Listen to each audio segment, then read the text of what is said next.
Students of class 8, listen carefully regarding cell structure and functions. First, cell. Cell is the center of life itself. Cell जो है वो क्या है? Centre of life. Cell is the centre of life itself. यानी cell खुद में एक life है. ये सेल जो है ये लाइफ इटसेल्फ है. कोई भी सेल का अपना लाइफ होता है और कोई भी बॉडी बहुत सारे सेल से बना होता है और सबका अपना अपना लाइफ होता है और ये सब लाइफ इंटीग्रेट होकर एक बॉडी का एक लाइफ का फॉर्मेशन करता है. तो ये डिफिनेशन जो है थोड़ा कॉम्प्लेक्स है. Cell is the centre of life itself. इसके बाद इसका जो मेन है यहाँ screening, organising and coordinating a multitude of life sustaining chemical reactions. ये सेंटर ऑफ लाइफ होने के कारण स्क्रीनिंग मतलब किसी चीज को किसको जरूरत है किसको जरूरत नहीं है स्क्रीन करेगा.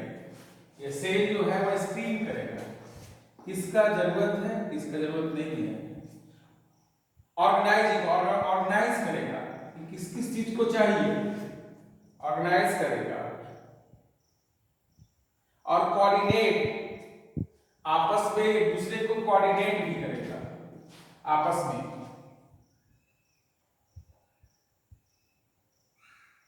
में कोऑर्डिनेट भी करेगा.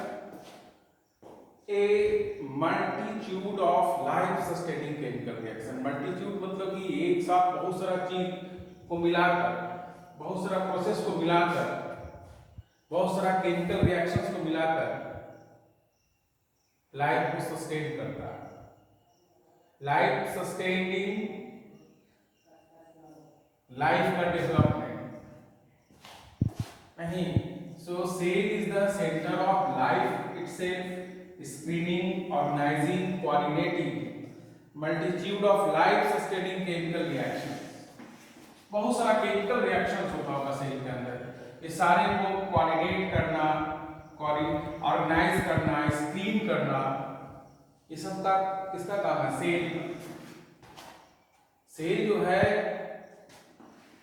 ये सेल जो है ये बहुत सारा ऑर्गेनाइजिंग करता है केमिकल रिएक्शंस को, कोऑर्डिनेट करता है, स्क्रीन करता है. तब ये सेल का फॉर्मेशन होता है. तब सेल से लाइफ का फॉर्मेशन होता है. ये कोऑर्डिनेशन है.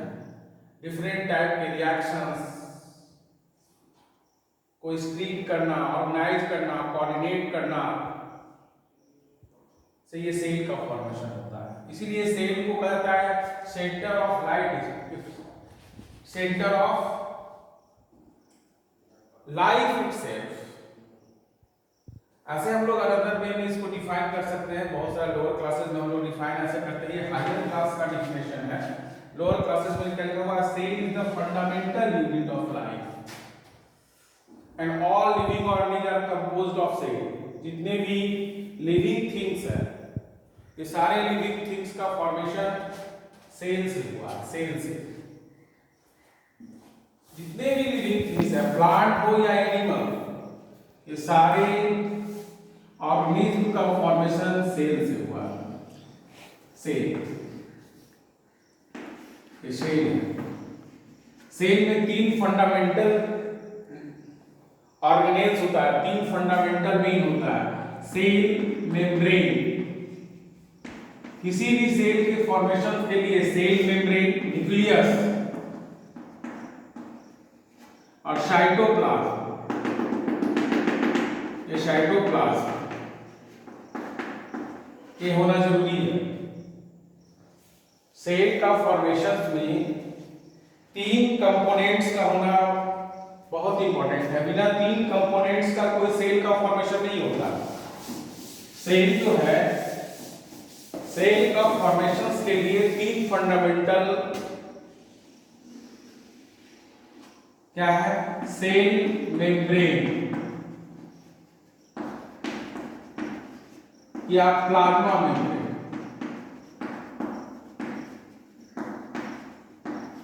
दूसरा न्यूक्लियस,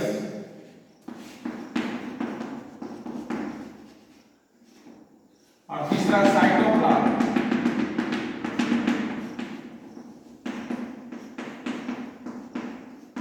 ये बेसिक फंडामेंटल ऑर्गेन्स है। न्यूक्लियस, सेल मेम्ब्रेन, न्यूक्लियस और साइटोप्लाज्म। सेल के फॉर्मेशंस के लिए ये बेसिक कंपोनेंट्स है। Cell membrane, this is cell membrane, outer covering of cell, this is nucleus and this is cytoplasm। ये 3 कंपोनेंट जो है वो फंडामेंटल है, basic component of cell, basic components of cell. इसके अलावा भी बहुत सारा कंपोनेंट है इसके अंदर, लेकिन बेसिक कंपोनेंट जो है अभी हम लोग को 3 चीज जानना है, सेल मेम्ब्रेन, न्यूक्लियस और साइटोप्लाज्म।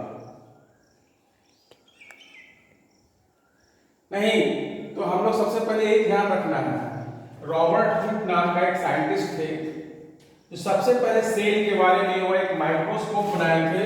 उस माइक्रोस्कोप से सबसे पहले स्टडी किए थे कॉर्क सेल, कॉर्क स्लाइस था, उसमें सबसे पहले रॉबर्ट हुक ने सेल का सबसे पहले सेल के बारे में आइडिया दिया था, और सेल का नाम भी रॉबर्ट हुक दिया।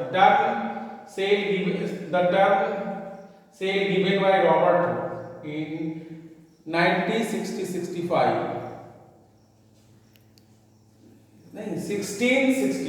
sorry 1665 रॉबर्ट हुक ने। सो सेल के बारे में बहुत सारा हम लोग चर्चा करेंगे, अभी और भी डिस्कस करेंगे, लेकिन सबसे इंपॉर्टेंट है सेल को समझना। सेल एक बेसिक यूनिट है किसी भी लाइफ का। बिना सेल का किसी भी प्लांट हो, चाहे एनिमल हो, चाहे कोई भी ऑर्गेनिज्म हो, सेल से ही किसी बॉडी का फंक्शन हुआ है। इसलिए हम लोग सेल थ्योरी भी पढ़ेंगे, इसके बाद वाले हम लोग ये में सेल थ्योरी भी डिस्कस करेंगे। सेल थ्योरी में हम लोग सेल्स के बारे में डिटेल्स इंफॉर्मेशन के बारे में हम लोग जानेंगे। तो अभी तुम लोग इस क्लास में इतना जानो कि सेल बेसिक यूनिट है किसी भी ऑर्गेनिज्म का, प्लांट हो या एनिमल्स हो, हर एक चीज का फॉर्मेशन सेल से हुआ है।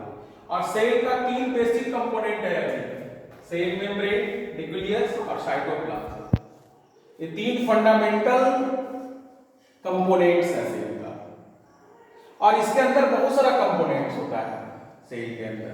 उस कंपोनेंट्स को हम लोग सेल ऑर्गेनेल्स के रूप में जानेंगे आगे चलकर। हम दिखाएंगे नोट्स में 10 सेल ऑर्गेनेल्स का नाम दिए हैं, और सारे सेल ऑर्गेनेल्स ये न्यूक्लियस और साइटोप्लाज्म के बीच में होंगे।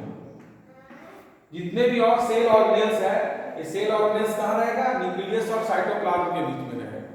सो हम लोग नेक्स्ट टॉपिक जब डिस्कस करेंगे तो उसमें हम लोग सेल थ्योरी के बारे में पढ़ेंगे, उसका सेल ऑर्गेनेल्स